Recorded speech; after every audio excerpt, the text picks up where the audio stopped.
meeting. So I'll bring this meeting to order. The November 18th, 2024 Walk, Bike, Drive Safety Advisory Committee for the Town of Riverdale Park. Thank you to staff for supporting us in the evening like you do, and we'll call this meeting to order. So everybody should have a copy of the agenda that Jessica sent out. And does anybody have recommended amendments to the agenda?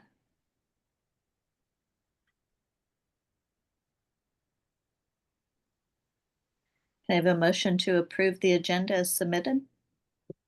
Motion to approve the agenda. Thank you, Dan. Second that. Thank you, Jeffrey.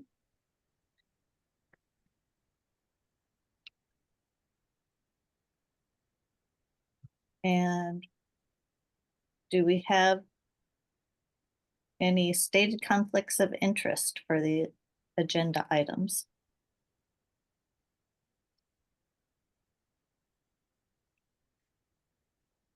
Nope. None for me. Okay.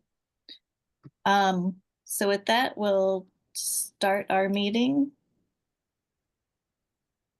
with our discussion items. So the scope of the Walk, Bike, Drive Advisory Committee. So our goal is to advise the town and the council and the town staff. And we're looking at annual capital improvement projects that impact the safety initiative, programs and plans, including but not necessarily limited to goals, actions, and milestones of programs and policies. And we have some submitted goals and objectives. And I think, I don't know if I'm just yammering away here, Jessica, if you need to. I was hoping Mike was going to jump in and talk to us about some of the revisions he made after our last meeting. I can. Can y'all hear me? Yes. Okay. Sorry, I was a few minutes late. Seem a little scattered here. So, but yeah, so for the most part, the revisions that I made were basically to put qualifiers in front of most of the objectives that made it sound like the committee was acting like independently of the town or council, which of course we're not doing. And that was not done on purpose. It was more just that I think I was in a flow there and I wanted to capture all of the ideas and didn't quite put the right qualifiers on everything. So you'll see that in all of so there's 3 goals, basically a set of objectives under each one. All of them are about identifying focus areas, advising the town, and providing input on certain projects, most of which I think or a lot of which we're going to talk about later this evening. So we're already kind of doing a lot of this. So mainly this is just trying to capture what we have talked about the committee and its role. A couple that I would just point out is one, like 1F. I think before it was worded in a slightly different way and lacked the qualifiers of like provide suggestions to the town council and staff. So it was more like advise these projects. Well, it's more that we're providing suggestions and input to the town council and to staff. And so that's a good example of kind of how I just kind of reframed some of these things. And so Melissa, I got this out kind of late. I was hoping to get it out a little sooner in advance of the meeting, but I think at this point, since I've tried to capture a lot of the and of course I can take any input anybody has in the course of the meeting. Maybe it might make sense to just tee this up for the December meeting. If people can get me comments on this in like the next couple weeks, like maybe we can come up with a date. And then I can hopefully, if we do have any comments or we do have any suggestions, then we could move towards just adoption possibly in the December meeting. Does that make sense? Is that going through here and making changes to our goals and objectives, is that fit with what the town had in mind, just clarifying what we're doing? I mean, does town staff have any objections? Yeah, yeah, it would be good to hear from Jessica and John after the comments that I had received from them, whether they and again, not trying to put anybody on the spot because I sent this out last night, but whether or not this captured some of those qualifiers that we had discussed. Mike, I believe your work does capture our discussion, and we would just ask that when you have the final, after you get input from everyone, if we could have a day or two to look at it. Yeah, that would be great. And I apologize for sending it out last night. Oh, no, that's what Jessica and I do on Sunday nights. I have a tendency to work on deadlines. It's so I'll move I tell you what, I'll move the deadline up a couple of days so I make sure I can get it out in time. So if that if that's okay, like with the rest of the council, maybe we could just simply set a deadline. I mean, I don't want to get in the middle of Thanksgiving, but maybe when is our next meeting? I'm sorry, I'm not prepared for when our next meeting is in December. So I'm looking at the calendar, and our next meeting is December 9th. Okay. Thanksgiving is next Thursday. So what if we tried to get comments back by December 2nd? Would be the Monday after Thanksgiving. Would that be okay with the committee? So Jessica, do we want to give these directly to Mike, or do they need to go through you or me, or? I think it's fine for unless I guess depending, Mike, on your workload in general. I think it's worked out well for you to incorporate the changes as they come in. This, is the committee's document. So once you have that, once they've submitted the changes or any revisions, we'll take one more final look at it, and then it should be ready to go for the next meeting. So it really looks great now. I think you've done a nice job incorporating the feedback from the committee. So thank you for taking that on. Well, thank you for giving me the input. I appreciate it for sure. And I'm yeah, that sounds fine to me. People can send me comments directly. So that's fine with me. So did you say December 2nd, Melissa? Does that give everybody enough time to review and then prepare? It's the week before the next meeting. Sounds reasonable. I was just gonna ask Mike what format you want feedback in. Is it helpful to have track changes, comments? What works best for you? Dan, that's just a great question. It was what I forgot to mention that. I would prefer to have comments in track changes in Word, if that is possible. If folks don't have access to Word, then I will take them in other formats, but obviously it's a lot easier for me to consolidate comments if people have them, if it's in track changes in Word. So that's preferred. If that's not possible, people don't have access to Word, then I can, you can just, write out what your comments are is fine. Thank you, Dan. Thank you. Sounds good. That sounds great. Thank you, Mike, for putting all that together. Oh, sure. You put a lot of Absolutely. effort into this. Greatly appreciated. No problem. Okay. I'll pass the baton. So if everybody wants to review, see if you have anything to add or any recommendations, let Mike know by the 2nd.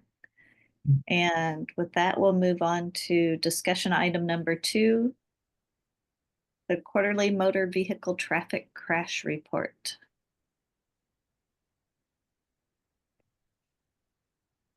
Do we have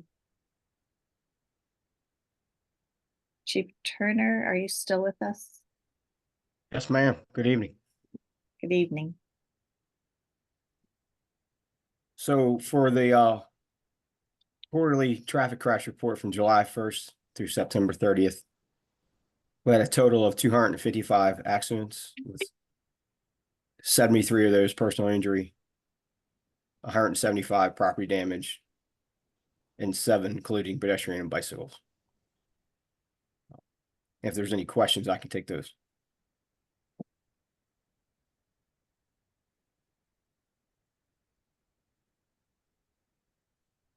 Chief Turner, I had a question.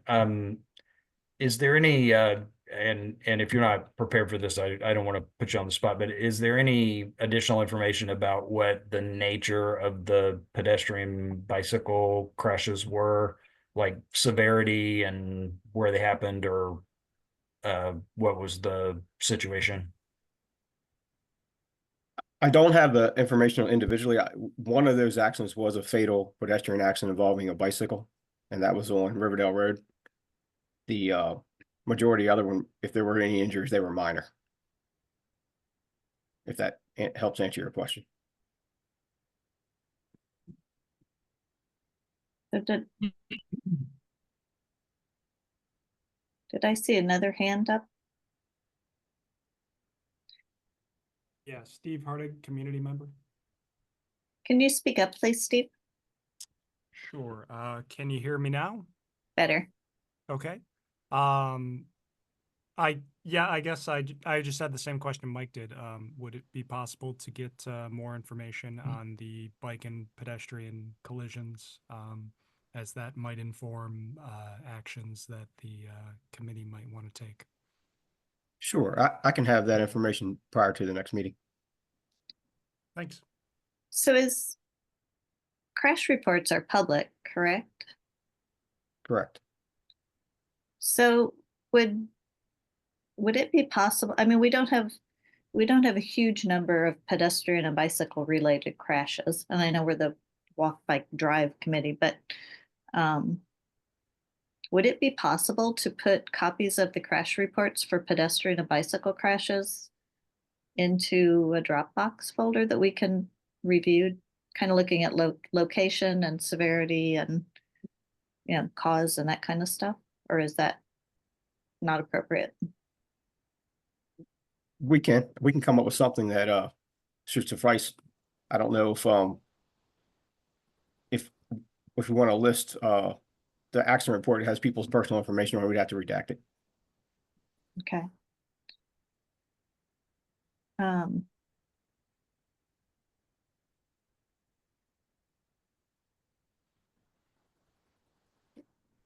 those public the way they are, even with personal information? Well, I feel like that I'll check with our records manager to see if we might have to redact people's telephone numbers and such as such. I don't know if that's public information. Okay. If it would be possible to do that, I know I don't know how everybody else feels. I could just be speaking for myself, but to have that information, and I know I used to review crash reports all the time for state DOT, and actually looking at the reports is so much more informative than having a number. If it's possible. Okay. I think, the rest of the committee, do you feel like it would be useful to have that information, or am I just sending them down a rabbit hole? Helpful. Yeah, and I agree too. I think just to maybe connect the dots here, I think for the committee, it's really important because as we're being asked to kind of help, kind of formulate ideas that will inform some of these projects, it would be really nice to be able to kind of just in the course of our work on the committee to be able to know kind of where the action's happening. So that then if there's a particular, need that's going to jump out at us, that we could, potentially help like come up with ideas that we could suggest to the town. So I don't know if that's what everybody's thinking, but I think that's kind of and Steve, I think that's where you were heading with your comment, if I was hearing you correctly. I'm having a little trouble hearing you, so I just want to make sure. Yep, that's exactly what I was thinking. Madam Chair, if I can ask the chief a question. Certainly. Chief, the accidents would be limited to the reports that we have. So I think it's good for all of us to understand if it's a fatal accident. Fatal accidents are handled by the county and their reconstruction or whatever the name of that particular division is. And we would not have those accident reports to share. That is correct. And I don't believe that investigation is complete. Yeah, so we would be able to inform the committee where an accident occurred in terms of the intersection if it's a fatal, but an actual copy of a report that the county would have, and there's a whole process for the investigation as well as review by the state's attorney's office, and all that would have to be complete before there'd be anything released to the public. Is that correct? Yes, sir. Correct. Great. So do these numbers also include crashes that happen within our city or town limits, but on state roads? Correct. The majority of these accidents happen on the state roadways. Okay. Madam Chair, if I could interject as well, I expect that an analysis of the crash data will be done as a part of the Safe Streets for All planning process. Okay. We'll actually start there. We have the high injury network map that shows where most of the accidents have occurred. And that will be a part of that project once it gets started. So we can present the results of that analysis to the committee. Okay. That would be great. Okay. Could I ask 2 follow-up questions? Sure. So the first was related to the fatal crash reports on state highways. I am aware that the state highway administration is now required to do kind of a infrastructure review for pedestrian or bicyclist fatal crashes on state roadways. So we should eventually be able to see that on their kind of public facing website. Is there any sort of follow-up from the county police on those investigations? So I know like DC and I believe Montgomery County have kind of an annual report where they compile all those, but I'm not aware of Prince George's County doing anything in that way. Is there a way, because I do think some of that information might be informative for the town to be at least aware of after they complete the report. So do they share those eventually, or is it something where you have to like follow up with them and just keep asking? So they do share those, but I believe it comes through the state. Okay. On a report for all fatal crashes. Okay. And then the second question I had was, it's, I guess, hopefully more related to property damage crashes, but I actually got my flu and COVID vaccine at Walgreens today, and it looks like a car drove up onto the curb there and knocked out the stairwell railing and then crushed the stormwater drain at the intersection of Baltimore Avenue and Queensbury. And I had already reported the collapsing stormwater drain to MDOT, and they said they were aware of it but couldn't do anything. But I was just curious if MDOT lets the town know when they actually go back and fix those things eventually, or is it just it might or might not happen? It's currently roped off with like police tape, I think, around the crushed storm drain, and the railing is totally dislodged and like bent into the surrounding canopy. But I was just wondering if state does any sort of follow up with you all when there's like those types of property damage in town. So they don't with the police department. I don't know where they notify Public Works, not maybe Ivy can answer No, that. they actually don't. That is routine. as a routine matter.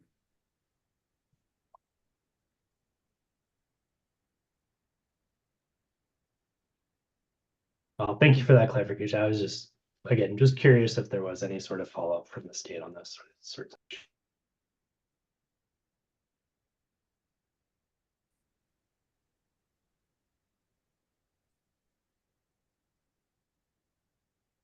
Okay. Does anybody else have any questions about the crash report? Okay. So let's move on to discussion item number 3, Natoli Place and Lafayette Avenue redesign and the Town Center Trail parking lot redesign.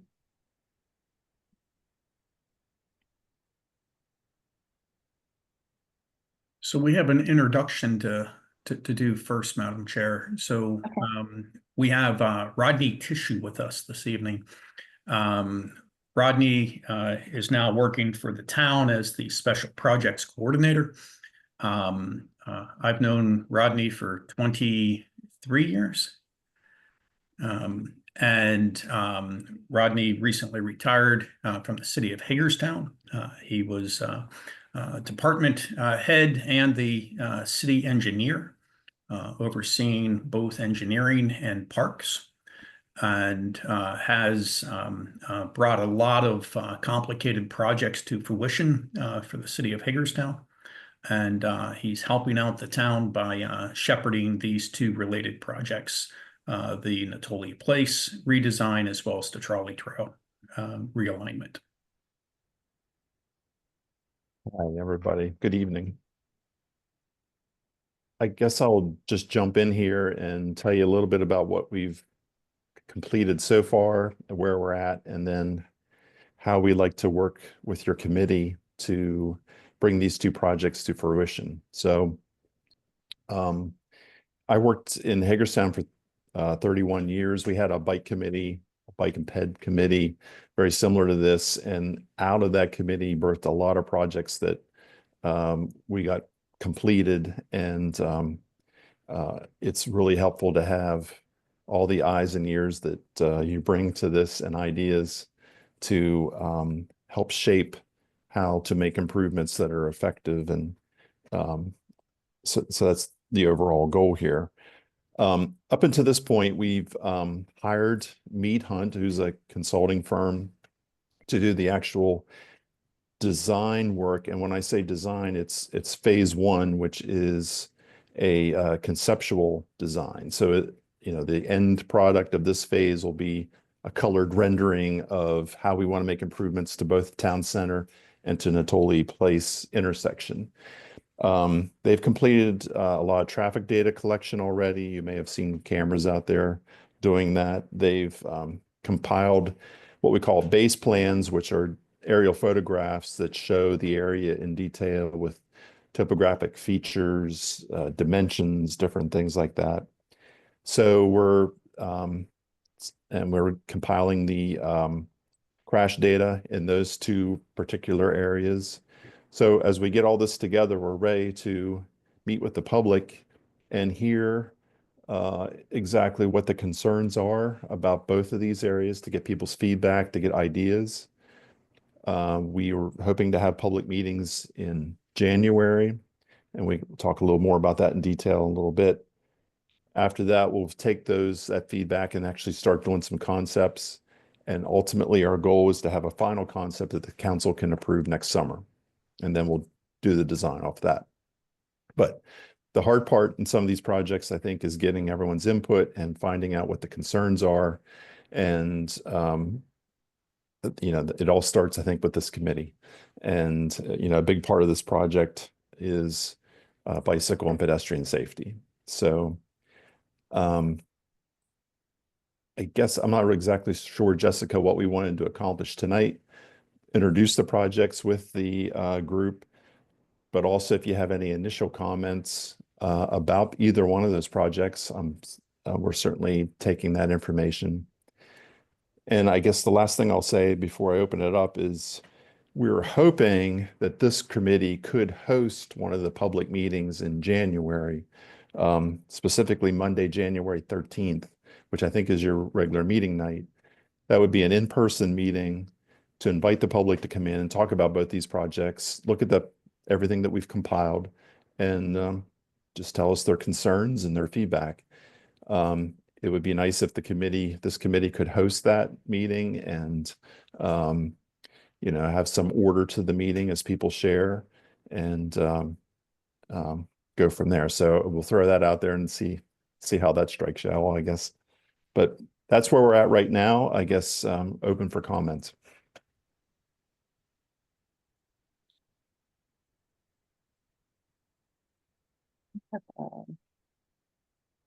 Hand raise.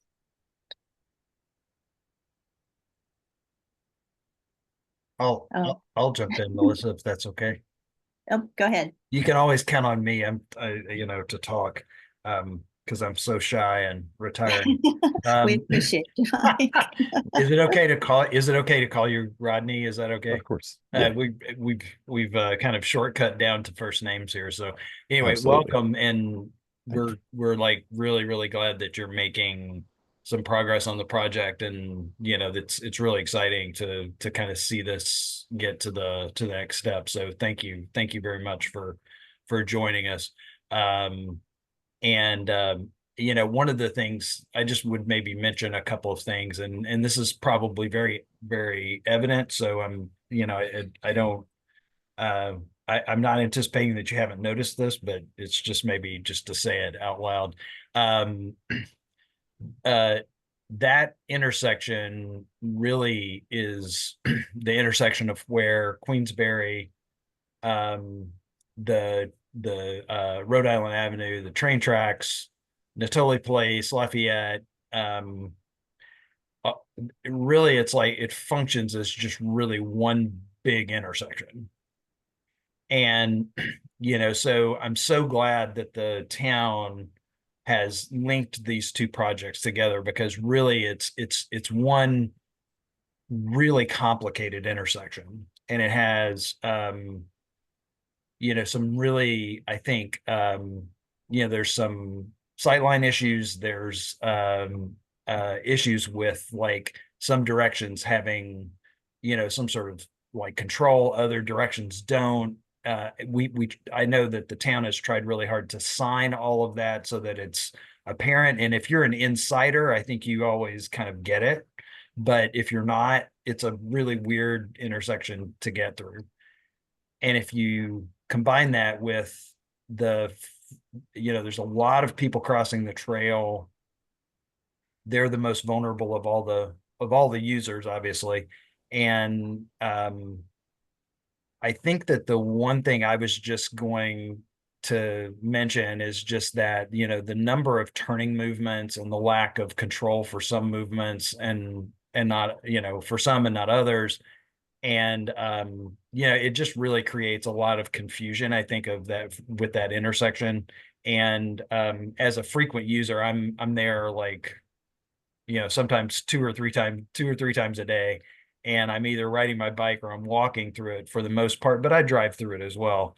And the one thing I would just mention is that, one of the things that it might make some sense to do is to really look at the alignment of the trail crossing at Queensberry and how that can be, and then how it progresses through the town center. So the town center realignment in the parking lot and that portion, you can't disconnect that from the crossing at Queensberry, because it's a logical continuation. It's like, you have you've got a loaded gun pointing at the intersection, right? And you're with the trail. And so how it and how far it is from the train tracks, and whether it has signal control or it doesn't, that to me are all the really super hard questions to me that it would be good to get a lot of input on. So I just provide that just as a point of view. I'm a civil engineer, so I'm going to come at this from a slightly engineering-y type way, but I'm also like a frequent like bike ped user, and I go down there and I just stand and watch. And you know, I don't stay there for long because I've got other things to do, but I do stand there and watch sometimes about how people cross and how the vehicles kind of interact with people. And so, you know, they're probably a really large combination of different things, of different tools that could probably be brought to bear there that could help protect the most vulnerable people, which are usually the trail and the sidewalk and the crosswalk folks, but also provide a little bit more clarity on how to use the intersection from a vehicle user standpoint as well. And, you know, whether it's like, you know, we might want to look at turn restrictions or, you know, potentially one ways or realignment of certain things to be able to provide more clarity for everybody. So anyway, I know that's kind of like a brain dump here, so I just thought I'd throw it out. But anyway, Rodney, really, really great to have you. And I hope, you know, some of this might make a little bit of sense. It makes a lot of sense. Thank you for sharing that. The way we structured the contract with Mead Hunt is they have to come up with at least 3 concepts for each part, although I agree with you, it is kind of all together, really. We're calling it 2 separate projects and it's 2 separate CIPs, but it's really all together. I think there'll be some solutions that are basically striping and signage, and then there'll be all the way up to a solution that is far more detailed, expensive, and you know, a lot of physical improvements. And I think you hit the nail on the head there that we're going to have to weigh in all those kind of things, see what we can afford and what makes it the safest possible situation. Thank you for your comments. I'll jump in if that's okay. And I would just echo what Mike said and thank you, Rodney, for taking on this project. And I think a lot of us have been looking for this for a very long time. In addition to what Mike said about it just being a complicated intersection, I would just say, like, as a resident who's been here about 10 years, it feels like a place that should be very pedestrian oriented with the town center there, town center market across the tracks, the Mark station. There's this development that's supposed to be coming with apartments on the corner of Queensbury and Rhode Island. But even though a lot of people bike and walk there, it does feel like a very auto dominated space when you're trying to cross the street. I would say it's surprising how often drivers do not stop for people entering the crosswalk, both at Rhode Island and then across the tracks on Queensbury closer to Town Center Market. I don't know if there are ways to just generally traffic calming to make it feel like that. It also seems, just as without any real evidence, that most of the drivers coming through that intersection are not coming to Riverdale Park. They are using that road as an alternative to East West Highway or Baltimore Avenue to cut through to Kenilworth or one of the other arterials. And again, I don't know if there are ways of using traffic calming to make it a more pedestrian oriented space, and maybe make it slightly less attractive than staying on East West Highway, Baltimore Avenue, or Kenilworth Avenue to get where you're going. I guess the last thing I would just throw out, and it's maybe a broader piece, is Queensbury seems like it would be a very good route for connecting the Purple Line stations on Kenilworth Avenue to the East West Highway area with the Hydesville Crossing Metro Station, rather than people biking and walking on East West Highway. But the traffic volumes, I think, discourage people. I'm routinely very surprised to see how many adults are riding bicycles on the sidewalk on that street. Again, seems like a place that should be a calm neighborhood street, but even people that are decked out in commuter gear with panniers on their bikes and stuff are riding on the sidewalk rather than trying to ride on Queensbury Road, which again just seems very striking based on the general feel of how the area should be. What street was that, Dan, that they're riding on the sidewalks? Queensbury, at this very Queensbury, okay. intersection. So All like I routinely see adults who are riding on the trolley trail and then want to head east-west on Queensbury rather than get onto Queensbury Road itself. We'll just start riding on the sidewalk, which is fairly narrow because it does not seem like they're comfortable mixing with the car traffic in Riverdale Park. Okay, thank you. I've got some observations. standing in my bedroom window looking out, I own the brick house, 6201 Natoli Place, and I live in apartment number 3. I can look out the bedroom window and see that one of the first things that's wrong is the high rate of speed that everybody approaches the intersection. Police cars, and I made Chief Morris angry a couple of years ago when I said this, but it was accurate, is that even the cop cars go flying into the intersection, hit their brakes in front of Natoli Place, and or don't go through it. And it's not just the cops, it's everybody. But everybody from everywhere is speeding to stop. If the bus, the Metro bus, stops at the tracks and opens its doors to look out both ways, it does this all the time. People are beeping at the bus driver to move along. And so there's common courtesy is just non-existent there. And I don't think people know who gets to go now. And now being that every 10 seconds when somebody else goes. There's great confusion. And my tenants, several of them have babies. They stay out of the intersection for the most time because it's the Battleship Potemkin down the steps thing. It's just absolutely amazing. And so, I mean, I don't know how you cure it, except maybe cut off one of the streets. Maybe you take Lafayette out of the picture and widen or shorten Mabel Munch Park. I mean, there's people, better ideas on this than I have, but I can watch this stuff, and speed is number one. And I'm guessing, Chief Turner, that we've got 175 accidents in I guess a quarter is 90 days, roughly, give or take 2 or 3. That's almost 2 accidents a day. That's a lot of, it just seems to me, anyway, for a town of 7,162 people, or whatever it is, 7,164 as of census 2023, it seems to me like that's a pretty high rate. I'm just wondering if speed is involved, other things, people not paying attention, texting, but all this is just kind of wild, I think. And I meant to ask you that question earlier. Is this a lot for a little town, or is it average?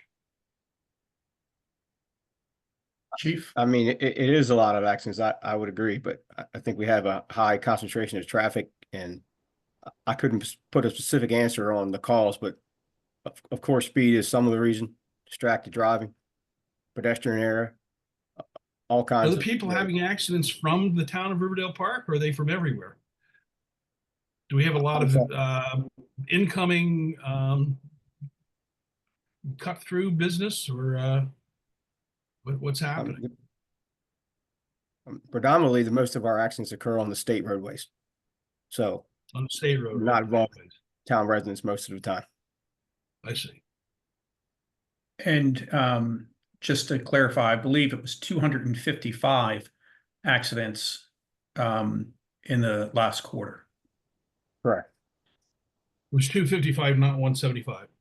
Correct. Yeah. The 170 Thank you. number was property damage, but counting everything together is 255. That's even more. Yes. Thank you, John. I appreciate that. Anyway, my observation is speed, and puzzlement. I mean, and that comes naturally because you can either have too many signs and everybody's busy reading, or and I don't think that's the case. And there's, just a lack of generosity. So Yeah, that would speak fine. to having some sort of physical traffic calming in place if right. we can come up Also, with how some do you solutions that work for everybody. intend to solicit thoughts, ideas from the locals there? I mean, I've got 2 houses full of tenants who probably talk your ear off. You've hit the gold mine there, but I mean, there are a lot of people. The Spiropolises see stuff in Town Center Market, and we all shake our heads. None of us want to cross that street, by the way. Scary. Jessica, you want to talk a little bit about all the different ways we're going to reach out to the public? Sure, we have a pretty detailed communication plan just for these two CIP projects, 2-in-1 CIP projects, if you will. And it is based on identifying the stakeholders that are in close proximity to the project, stakeholders that utilize the areas. So for example, we will reach out to folks that ride the MARC train. We've already started reaching out to folks who are just generally interested in the area. It's an area that a lot of residents and a lot of our neighbors utilize. So we're going to have to spend a good bit of time getting the word out. But rest assured, that's already started. I know, Mr. York, you've already emailed all your tenants, and so they are fully aware. But there will be direct outreach to those in close proximity, and then we're just kind of working our way out from there. So there will also be a page on the website, which we've been working on for updates to CIP projects, but we'll have something specifically on this project. We will hold those two events that we talked about. One will be in person, so it'll be nice to see everybody in person in the new town hall. We may not have everything ready to go, but we can all be together in that space. And then we will have well, first we'll have the mayor and council meeting, which will be a presentation and a virtual option for folks to participate. And then we'll have the in-person the following week, which is the day that the committee usually comes together. You can hear? I'm sorry, Leo?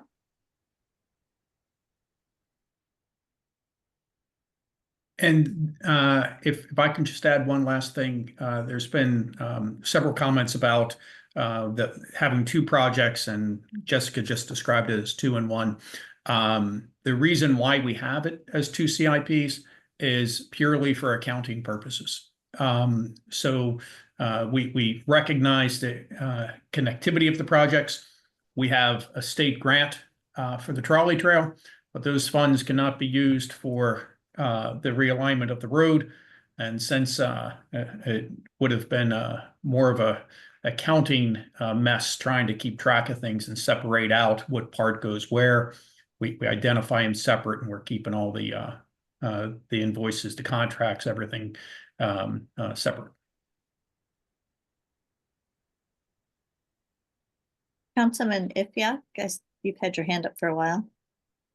Yes, a lot of things have been mentioned. I guess I'm more so, to the first part, this is our town's downtown, right? And so I'm sure we should do targeted stuff for folks who are closest to it, but it's probably some of the most visited intersections in town. And so I'm sure if you ask everyone, 80% of people will probably have an opinion on it and feel like they have like a stake in it. So I think a communication plan and really sort of making it available for folks to participate, HOA meetings, like literally, we should be definitely creative and thinking about how we approach folks. The second is more so just maybe for myself, how to kind of calibrate expectations. We have a lot of like immovable objects there. The CX line is there. Queensbury is there. We have a trolley trail, which looks like it's pretty set in stone, but they're not in alignment. And there's a parking lot there. And then a Tolly place, obviously, it's got its own issues. And so just, I know you mentioned earlier, Rodney, the idea that, the goal is to get 3 options per project. And I'm assuming it's probably like a high, medium, and low in terms of like cost or fidelity. But, Probably. Mm-hmm. Is this like, do we know now, or is anything out of scope? Like there's no world in which the trolley trail moves substantially, or obviously we're not going to get rid of the train track, but I guess it'd be helpful to kind of know, and not just for me, but I think as we think about communications moving forward, I fear over promising what's possible. If we know now that like this isn't going to be $100 million project, and that's what it's going to take to do something like substantially different, that we might want to somehow communicate that nuance a little bit. that like there are some things we can do and there's some things that we just don't have. It's just unrealistic. That those are like, add a couple zeros in terms of what we could potentially do.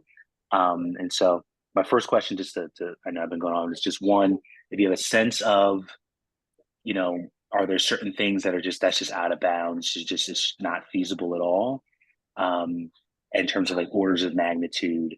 Because I could see a world where we just rebuild this, and if it was a clean slate, I'm sure we would all design this differently. But we have some realities that are here, and so I'm just really sensitive to the realities of the space. And maybe I'm thinking of it wrong. Maybe I'm not being imaginative enough. I think you make an excellent point. We have some things that are definitely fixed that are not going anywhere that we have to work around. Obviously, CSX is one. The overhead power lines is large poles in the town center. They're not going to go anywhere. We would spend as much money on that as we would on what we have budgeted for the whole project. The Queensbury isn't going anywhere, obviously, but there could be some, I think, tweaks of like the trolley trail through the parking lot. Certainly we can do things with the intersection that is rather unusual the way it's configured now. And I think maybe what we need to do at the public meeting is kind of lay out like, here's the givens, here's the things that aren't going to change, here's the things that we can talk about tonight. And if that makes sense, I think that's not a bad approach to take off on what you're saying. I think that's super helpful, because I hear all the time, they're like, why can't we just bury the power lines? And then I'm just always like, hold on, I was told it is way more expensive than you think for a bunch of different reasons. And so just like, I think if we want people to engage in this process in like a full faith effort, I think it's important to let folks know just what's possible and what's not possible, without trying to like make them feel like we're allowing you to pick the paint on something you've already built, but not tell them like, but not sell a sense of hope, because then we're just going to set ourselves up for disappointment when people are like, I was expecting, a tunnel that went underneath, and we're left here with just some design that's probably pretty good, but expectations weren't managed. Point well taken, and I'll make sure that we prepare the public meeting in that, couch it in those terms.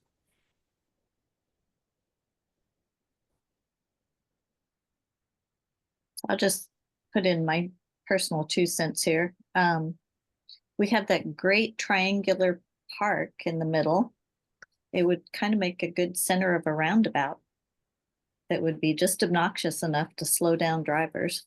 Something to consider. I think that's a great idea. I think it'd be really obnoxious as a driver, but that's kind of the point sometimes. Right.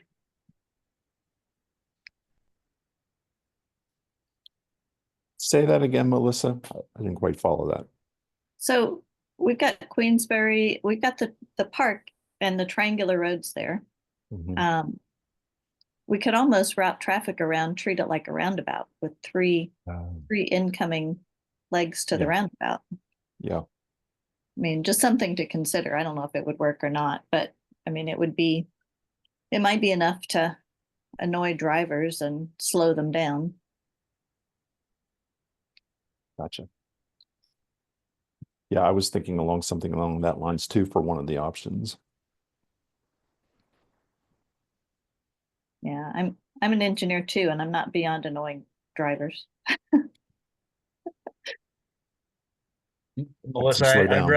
rather annoy them with like no turn signs and restrictions and making it painful to drive through town center as opposed to a roundabout. I'm sorry. But I guess the only other thing I was gonna say, Rodney, and you probably know this, but a lot of the problem is really there's a lot of cut through traffic, and that doesn't mean that some of it's not originating within the town. It's just that people use town center as a shortcut and Dan, I think, mentioned this earlier, to get to Kenilworth, to get, there's a lot of avoidance of East-West Highway and Route 1 intersection. And they come right by our house and they go through town center, and then of course they cut through Queensbury as well. So we were talking about where people are kind of coming from. I think there's a lot of people who really don't care about the town that much when they're cutting through, and Google tells them to cut through, so they do. And so I'm not saying they're not good people. I'm just saying that the health of the town is not their primary concern. And I think that from a values perspective, I think the town is really committed to, and this is getting to one of Dan's points, which is we should really, really be erring on the side of creating something that's pleasant for people to walk to. Like, I really feel that town center should really be something that people, it's not just about crashes. It's about how people feel about actually setting out on foot to go to the farmer's market is a great example. And I think that requires it's like a little extra kind of consideration to me that, I feel like we need to be erring on the side of making it like a walkable place and an attractive, a nice place for people to be. So I feel like just from a values perspective, that's where I know I'm coming from. I think a lot of the committee members are going to be coming from that as well, which is, crash data is really important because it does provide like a hard data point, but there's also when the two children were killed over by the elementary school, there was a lot of discussion that came out of that. And one of them was that we have a lot of town residents that do not feel safe walking around in their own town. They say they drive to the farmer's market because even though they live like 4 blocks away, they feel unsafe walking to it. I mean, that just seems kind of out of step, right? It's not, that just doesn't seem like, and again, it's the way people feel about that experience. And Jeffrey was talking about how, he can look out his window and he can see people speeding and going really fast, and it scares people, it scares the pedestrians. It scared me. I've almost been hit at that intersection many times before, both walking and biking. And so I guess I just thought I would say that because I really feel like there's a lot of want for that space for it to feel safe to go there and not feel like you're battling, vehicles that are just trying to cut 2 minutes off of their commute. And it's frustrating. And coming at you in all directions. Oh, and they will not stop for you. Mhm. And it's very frustrating. And I've seen the things on YouTube and Instagram about, you put a big basket of bricks, beside the roadway as people cross, and all the pedestrians pick up a brick and they show it to the drivers, and the driver stopped. So it's like, we don't want to go there. We're not like, we don't want to commit violence towards the drivers, but it's like, but that's where a lot of people kind of feel, they feel like, what do you do when no one will stop for you? And it's, so anyway, I just thought I'd say that anyway. Thank you. There have been times when I crossed the street and I thought I was a target, that they were aiming for me. And, it's kind of hard to run at this age, but if it means life, I will. I've had a different experience in that area. I walk that area really frequently, and I guess it's usually early mornings, but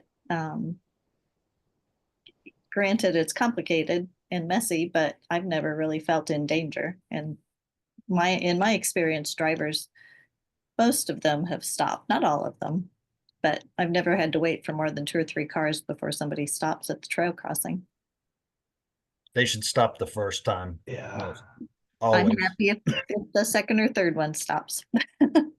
It's just an anecdote, but last week I was walking with my dog on I guess it was the western side of the intersection of Queensbury and Rhode Island, and a driver stopped at the stop sign. We were halfway across the intersection. The driver behind that driver went to roll the stop sign as we were crossing in front of them.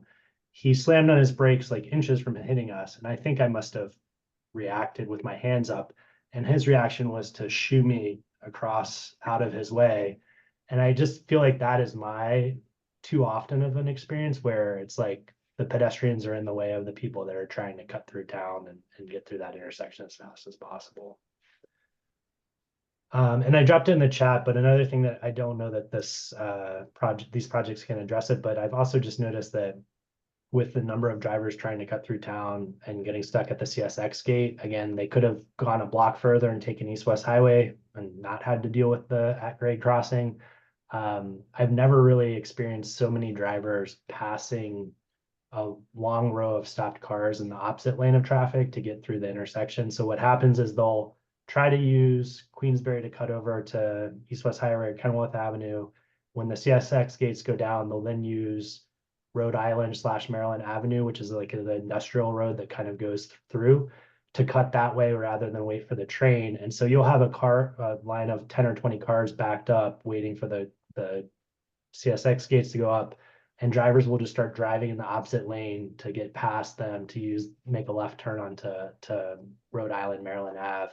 And if you're driving the opposite direction or trying to cross the intersection or biking the opposite direction, it's not a very pleasant experience to have cars coming at you at the opposite direction. Yeah, or if you came out of the parking lot, right, out of the town center and wanted to turn right, you would encounter that vehicle doing the wrong thing, right? Right, and there's not enough space to get for both. Yeah. paths. Okay. So let's move on to the next agenda item. If we've heard from everyone. Thank you so much, Rodney. Yeah, thank you all. Great input. I have a lot of notes here. Yeah, we're glad to have you involved in the projects. We look forward to meeting you in person. Okay, so informational review of the 2025 street and sidewalk projects. I believe that's me. Good evening, everybody. Can I share my screen? Okay, you have it there. Jessica? Was that your screen showing the list of projects? We can certainly It do was. that. I can put it Okay, right you can go there. ahead and pull up the list. We thought we'd loop back with you on the final list of projects for the FY25 CIP. You've seen most of these. I think you saw most of these at your last meeting. We added actually 2 or 3 additional projects that were submitted to the town through the new safety email address. In fact, 2 of those recommendations came from members of this body. There are 10 projects on the list. I don't know that we need to go through them in any detail, but if you have any questions, please feel free to ask them. The mayor and council has authorized this list of projects moving forward, and at its meeting on November 4th, authorized the town manager to sign a task order contract with the engineering firm of Benoni to actually design these improvements. We expect those designs to be completed by the end of February, if not sooner. Meanwhile, the council also authorized a task order contract with one of the town's on-call construction companies to complete 2 CIP sidewalk projects, but also the sidewalk repair projects that are listed on this list of projects, rather than wait until March or April of next year to repair the projects, the sidewalks on Cleveland, Rhode Island Avenue, and 44th Place. Those have been added to this list of projects that we expect to be completed by the end of the year. And the list of road projects, once the engineering work is completed, will be assigned to one of the town's on-call engineers. I'm sorry, on-call construction companies. And with that, I'll take questions if you have them.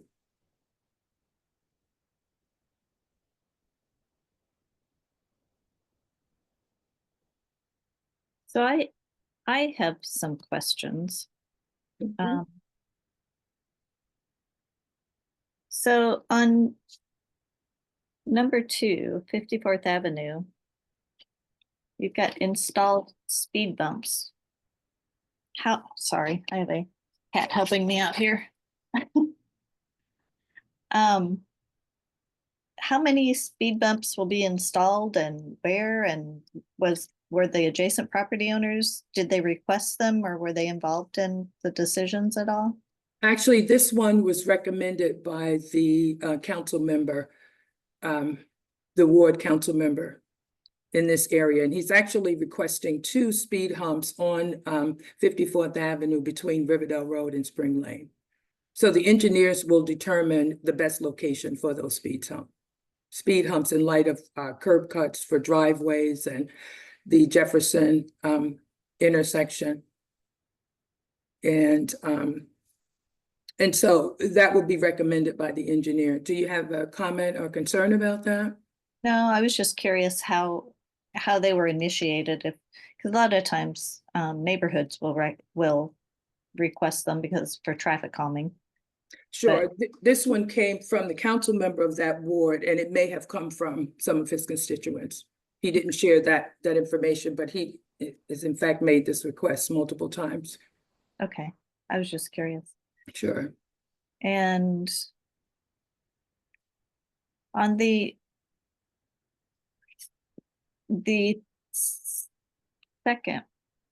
second one, I guess. There are 2 second ones. Okay, there are 11 projects on this list. Yeah, so separated sidewalk bike path within the street as a demonstration project.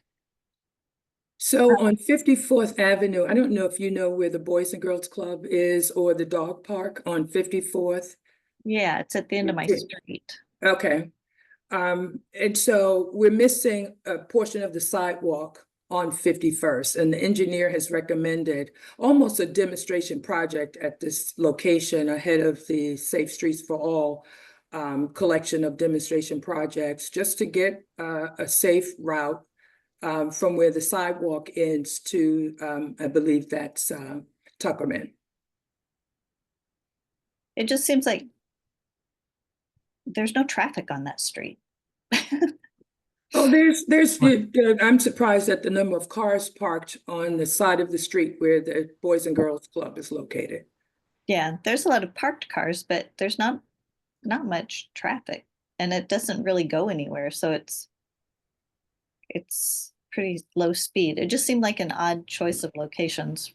Well, it's interesting because the side of the section that is without a sidewalk gets muddy a lot because of the way drainage is directed into the park, actually, down Tuckerman. Okay. And so, again, this was an idea we thought we'd give a try that was recommended by the engineers. So really talking about a protected sort of pathway in the street from where the existing sidewalk is. And another kind of larger question, with the separated bike paths and sidewalks, anywhere we put them in town, do we have a plan for maintenance and snow removal and sweeping, and how are we? Absolutely. We purchased a Bobcat a year ago and a V-blade this year in order to be able to actually clear those pathways where they're protected, especially. Okay. And our priority obviously right now is Rivertech Court. And then an old broom and dustpan will work where the machines won't. Okay. And something that I have seen down in Edmondson was that a separated bike lane was put in just outside of our town limits. It's a very narrow separated bike lane, and the pavement condition is terrible. And apparently it's not our concern, or not our road to worry about, but I would hope that we would not do something similar. And I don't think down on 51st, I think that street surface is in pretty good shape. It's wide enough to accommodate at least a 5-foot wide. Yeah. Way. And if I can just respond, Chair, I appreciate your comments, but we wouldn't replicate what you're describing. Okay. No, that's just not how we do things in Riverdale Park. Good. And I think that's the absolute best they can do in those very narrow roadways. As a bicyclist, I wouldn't feel comfortable within that narrow space. Yeah, well, the pavement was, Yes. Not even to mention the condition of the pavement, I believe it's just 2 feet wide or a foot and a half. yeah.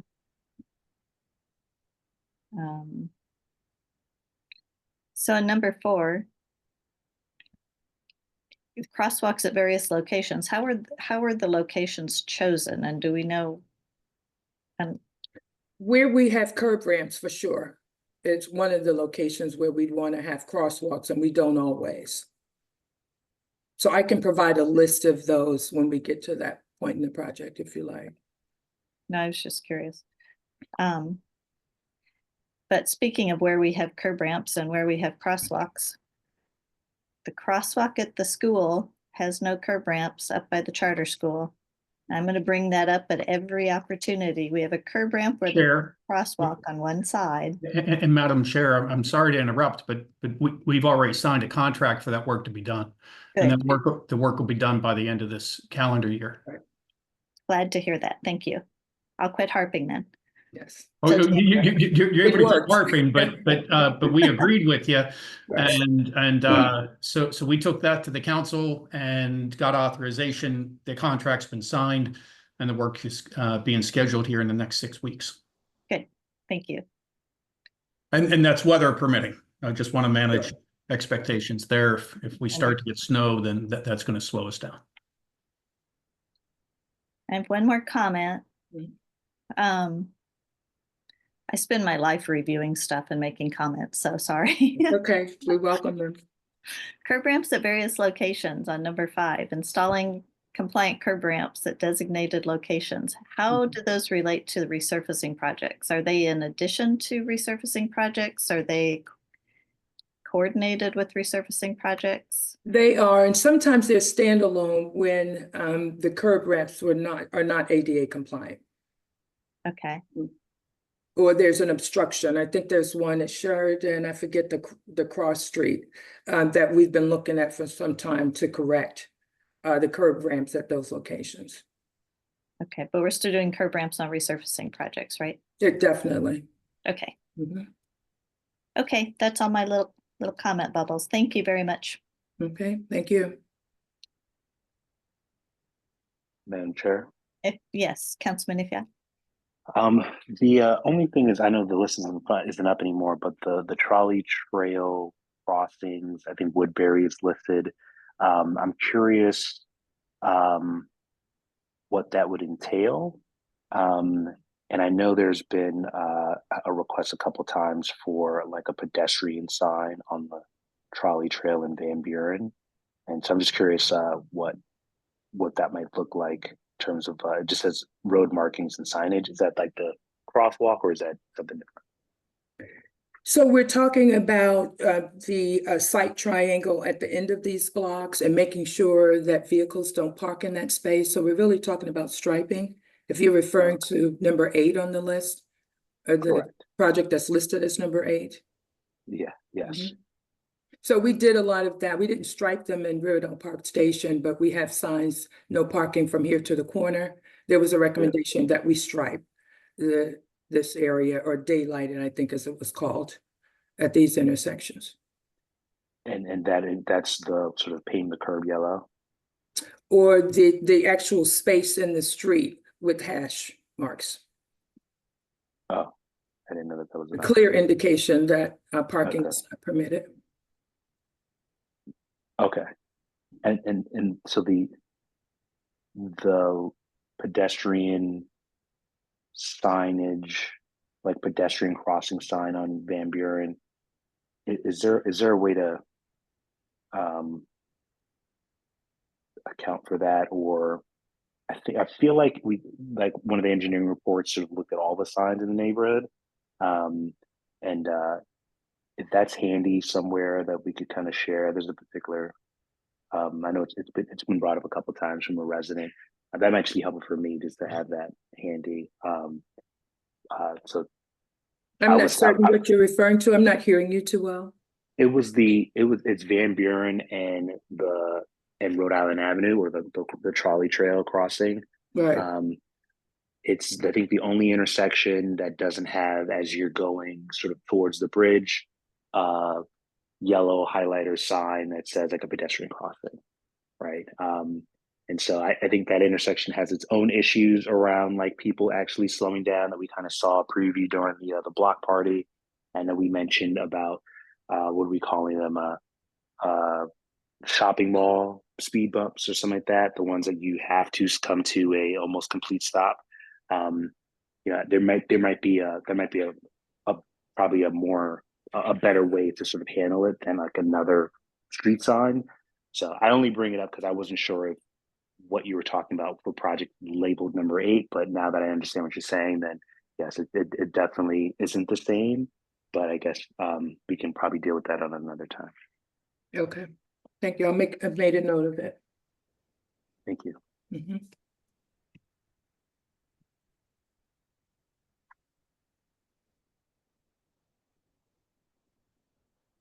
Okay, does anybody else have any questions, comments? Okay, so item number 5 on the agenda is potential. Sorry. Oh, go ahead, Ivy. Oh, okay. Potential projects for our safety committee improvements. What, Jessica, So, do you, or somebody, can you explain that a little? Yes, so if anyone has ideas of projects that they would like for us to consider, we're halfway into the year. We have $350,000 in this project available. Now, when we in future years, because the plan is to fund 350 into this particular project every year. That's the plan. We'll see what happens when we find out what's going on with the assessable base in February. But our plan is to put 350 there every year, and that's over and above what we typically fund.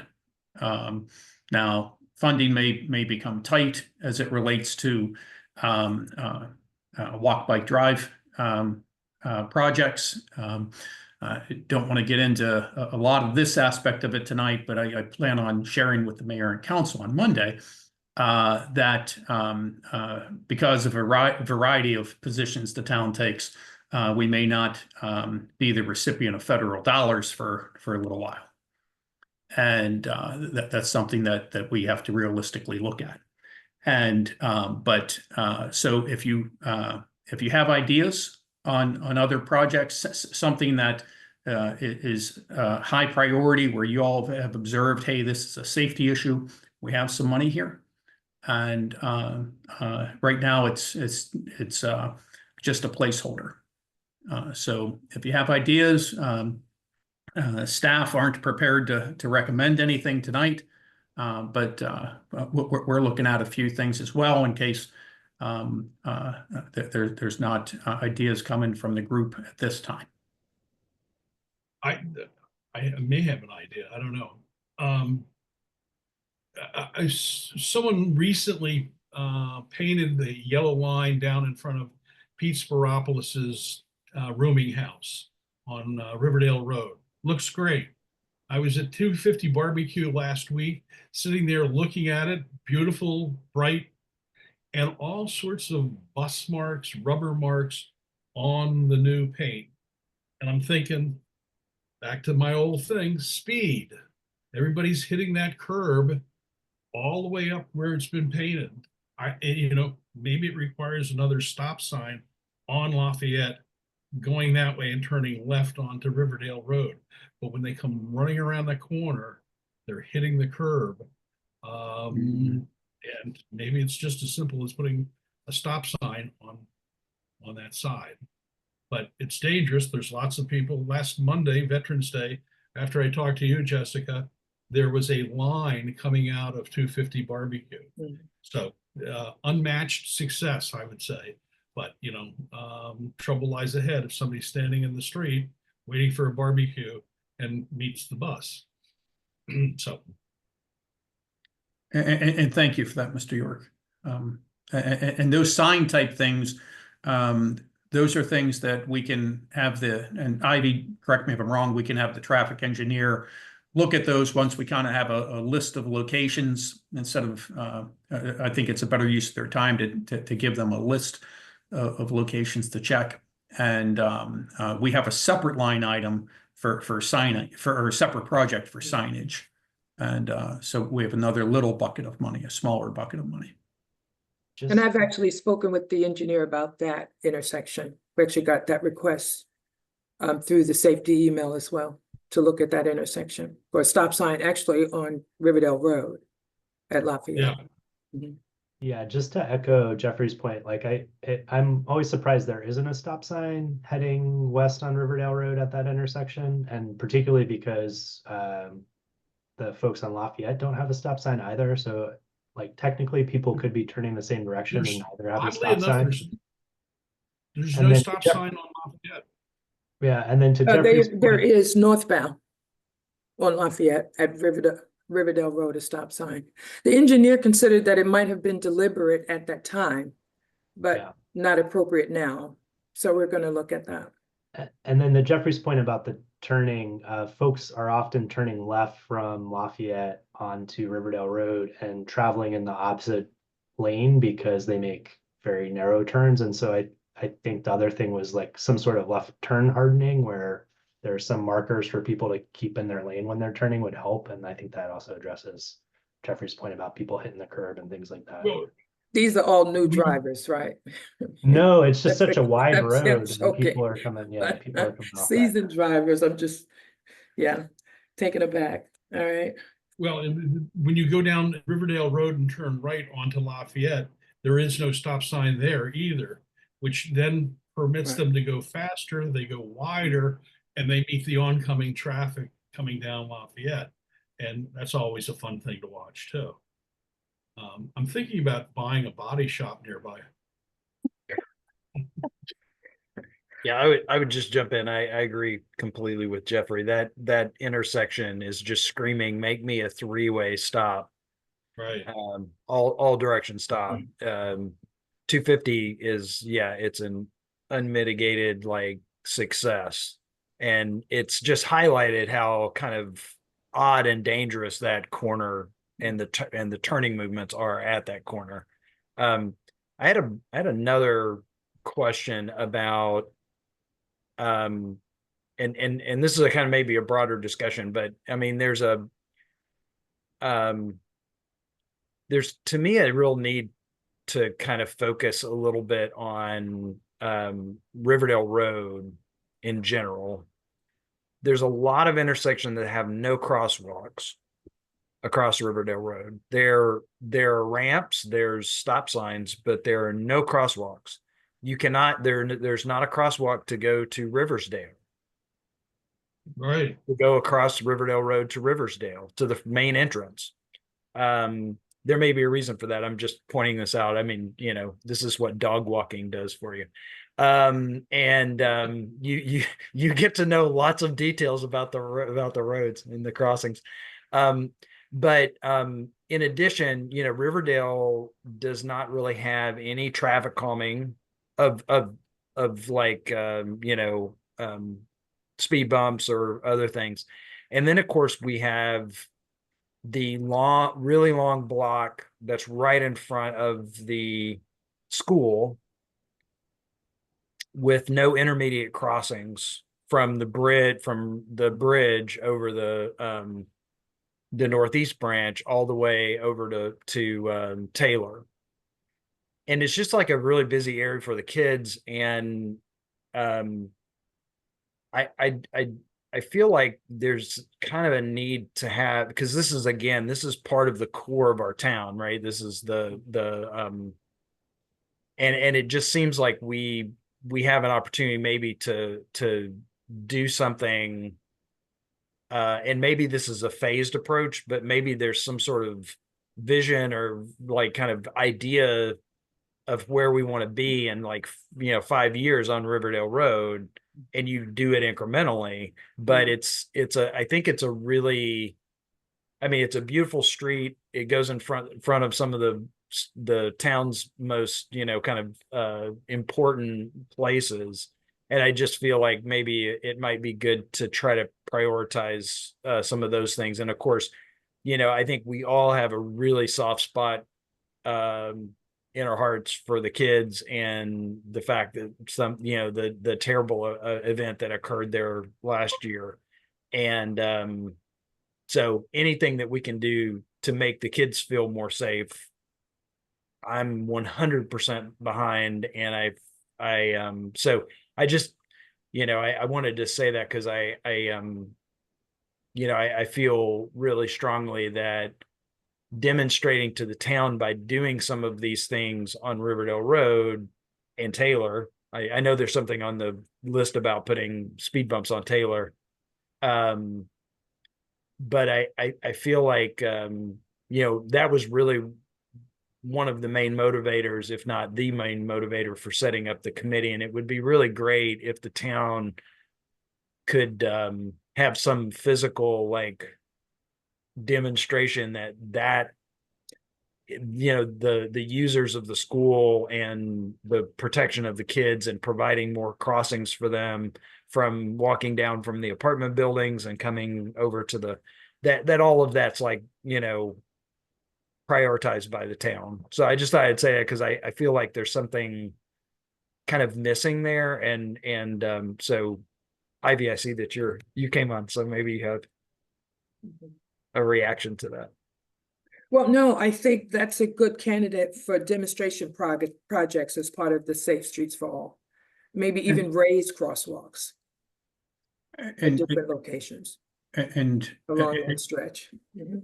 and I would build on that and say if it's something that that we could get done sooner by using, if we go back to the previous agenda item, or I think it was the previous one where he said we have this bucket of money and recommended projects. If we're hearing from this committee that the installing the crosswalks perhaps is step one on Riverdale Road along there, raised crosswalks, then we can work with that recommendation and perhaps get those things done sooner than the Safe Streets for All grant. So you have there's another bucket that we can tap for that and may be able to do something more quickly. And Mike, in support of the school, one of the projects, and I'm sorry, I had to step away before to talk with the mayor. So Ivy, you may have covered the Queensbury sidewalk project. Just generally. Yes. But we are putting a sidewalk alongside the school, going out the east side, the northeast side of the school, because right now the kids come into the roadway and into our public works yard and cut through there. So we're putting a sidewalk behind a fence there, and that contract signed. So we're trying to get these things moving here. But if Madam Chair, if the committee has a recommendation that we concentrate at least a portion of that 350 on Riverdale Road, then that's something that I think helps provide input for us, but also it lets the mayor and council know what it is that you're recommending. And because ultimately we're going to be taking a contract to them for approval.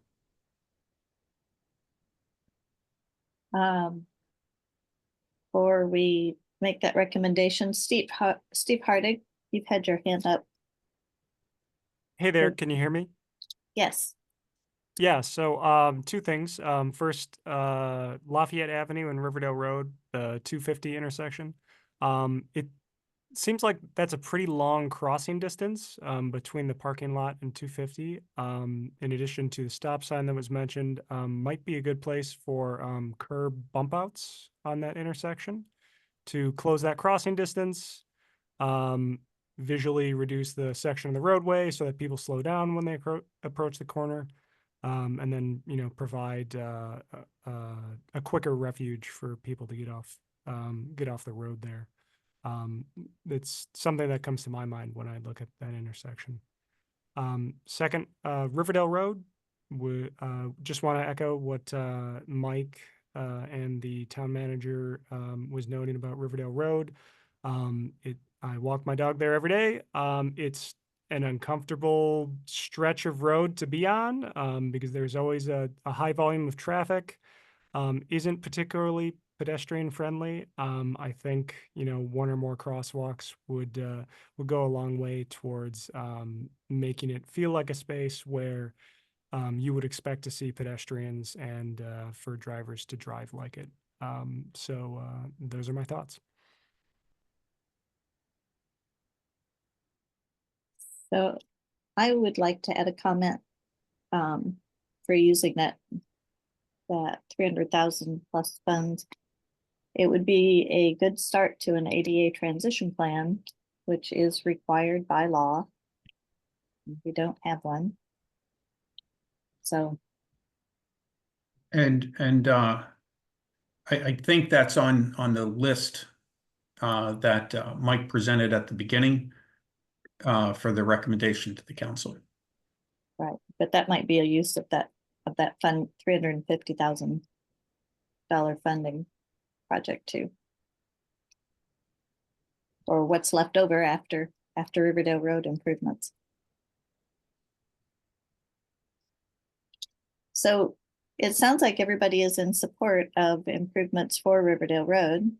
Would we like to, as a committee, make a recommendation to, I guess, look into using a portion of the $350,000, because I don't think it would cost that much, to do safety improvements near the school on Riverdale Road?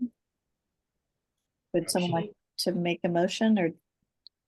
Melissa, I was going to just maybe ask a question before we get into the motion, but it sounded like it would be more useful to have maybe more specific suggestions.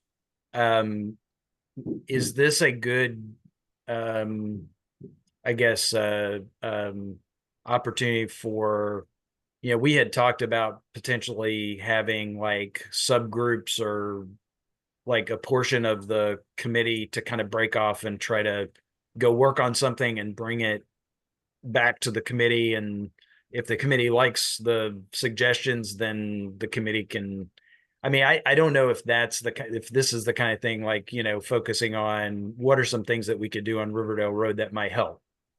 And then have a list of more specifics, or whether something more of a general suggestion that we need to be doing these sorts of things on Riverdale Road would be better. Madam Chair, can I comment on that? Absolutely. I think it comes down to bandwidth. And ultimately, we're going to have the town's engineer. It's going to be one of the on-call engineers design it, and there'd be an opportunity for you all to comment on that. I think for a volunteer committee, I would recommend that you say this is a priority area. Here's the priority issues as we see them today, and we're recommending that some a mitigation strategy to slow traffic and enhance the pedestrian environment. Something that broad, I think would work. And then staff can work with engineers. And before we move forward, we'd be letting you know what we've heard back. And then we'd be going to the council for authorization to sign the contracts and that.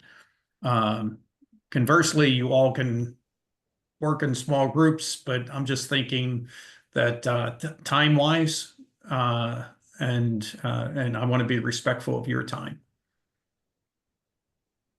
Well, maybe if we have recommendations, John, that is, we can always send those forward, kind of like what we did with in the last couple of weeks, where there was a request, for us to help identify places where we saw some quick, Mhm. yeah. So, anyway, so Melissa, I'll yield, but I thought I would ask that question, and I'm happy to entertain a more general recommendation that we need to provide some focus on Riverdale Road. And the only other thing I would encourage is not to reference a dollar amount, but rather the CIP project number.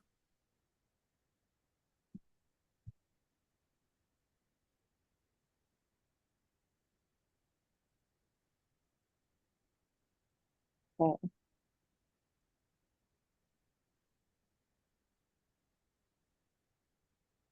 So I will not say this correctly, so if, is that something that we need to make a motion to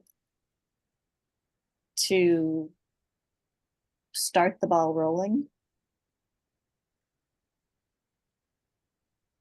I think it would be good to have an official recommendation from the committee identifying whatever blocks of Riverdale Road that you want us to look at, and identify broadly what the strategies, or first what the problem is, and then potential strategies for addressing it. Then we'll develop some things, talk again with you, and talk to the council.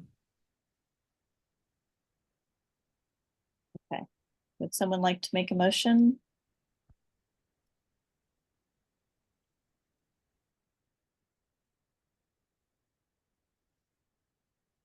Do we agree on the limits of the suggestion? Because I think we would probably be talking about from Lafayette to at least the bridge. Maybe we're talking about farther, I'm not sure. The bridge being the Riverdale Road Bridge over the northeast branch.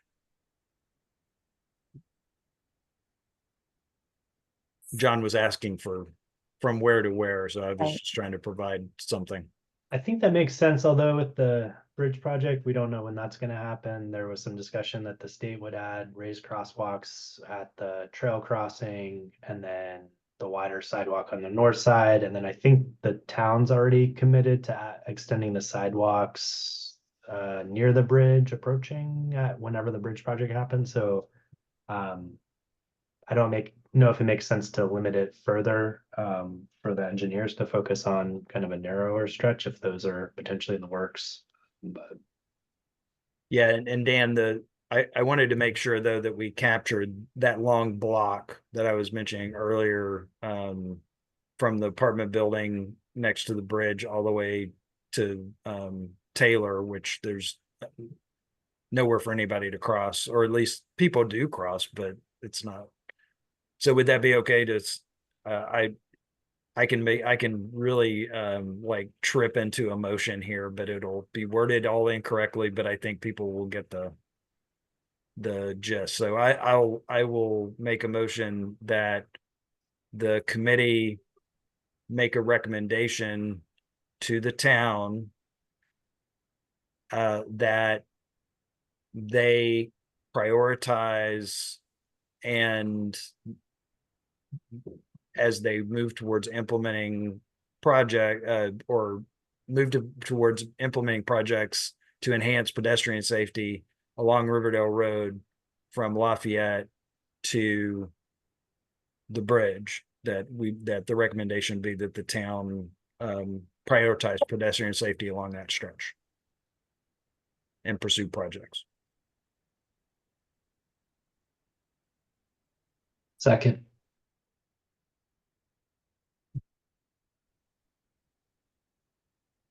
Was that specific enough to move us forward? I couldn't have done any better, Mike, so thank you for. Well, is that Putting it out specific? there. Is that specifically vague enough for you, John? You're on mute, John. I think the only problem, and I'm going to ask Ms. Barnes, did we lose quorum? Oh, Did we? I think I count 5. So 1, 2, There's 4. 3, 4. There's 4 voting Mhm. members. 1, 2, 3. Yeah. I'm wondering, hmm.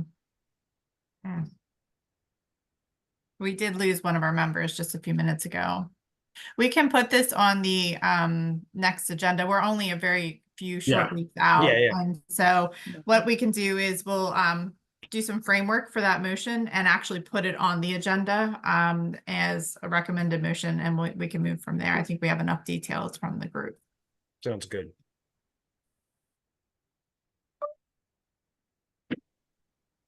Thank you. Well, and if we look at that in the meantime and can kind of specify the locations that we think are important, we could send those to Jessica too and help pin that down a little bit. In as we think through and write it out, we can probably come up with a good recommendation. Agreed. That works. Thank you. So let's move on. We're at 9 o'clock. So community engagement and outreach efforts. I didn't see anybody else at the fall festival. Just Jessica and Ryan. So we do have another opportunity coming up very soon on November the 30th. So the Saturday following Thanksgiving, also Small Business Saturday, the town will be holding an event in Town Center from 4 to 7.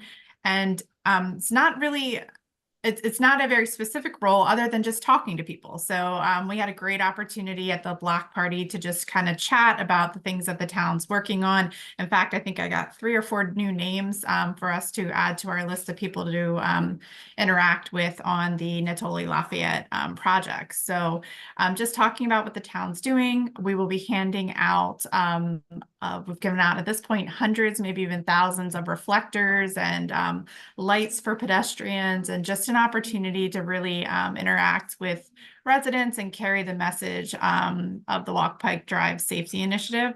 So if you're free that day, please stop by, or if you want to let me know that you'll be coming, we will have a table set up in an area where you can talk specifically with residents. Last year it was very well attended, so it's a great opportunity. I've already ordered very nice weather, so hopefully I get that, and we have another lovely event. So that's the next event where we can actually just kind of talk with residents and just really get out there, but there will be other opportunities. So this is the one that's coming up most recently or soon rather. So I think that's really everything that I have. We'll talk a little bit more about the other events in January, probably at our next meeting, and really hash out some of the details about the community meeting. So can I note that back in my regular soapbox, when we did the fall festival, it wasn't really accessible to people who had disabilities. So we were the town table was set back away from the sidewalk, and there was no surface for someone to roll up. Even people pushing strollers, of course, can usually go through the grass, but I think it's important that the town make sure that our temporary facilities are accessible to everyone. We agree. That was an event that we partnered on. So we were assigned a specific area, but we could have put the table closer to the sidewalk. In this occasion, I think there'll be plenty of opportunity, and it'll be certainly accessible, but we'll keep that in mind. Thank you. Certainly.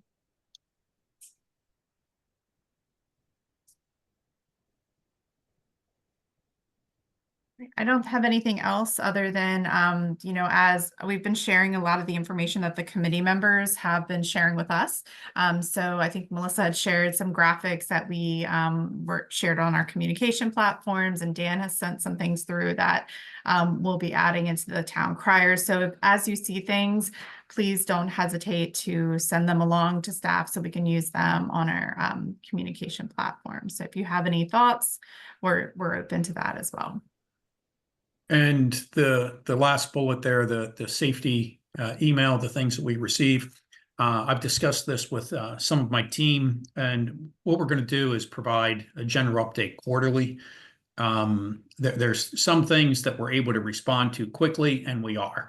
And for example, I think the sidewalk on Cleveland may have come in through an email, and that sidewalk is under contract to be replaced, and it's going to be replaced here in the next couple of weeks.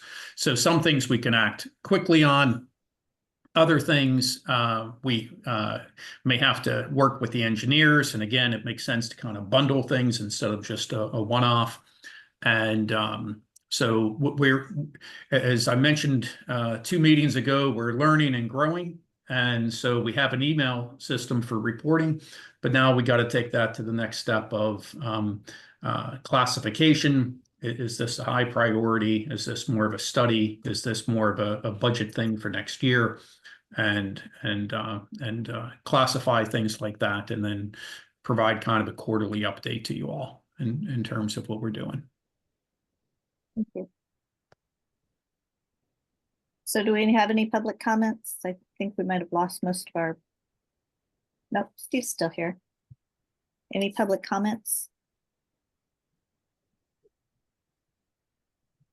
Nothing from me, thank you. Okay. Thank you. Our next meeting is scheduled for Monday, December 9th, 7:30. And with that, do I have a motion to adjourn?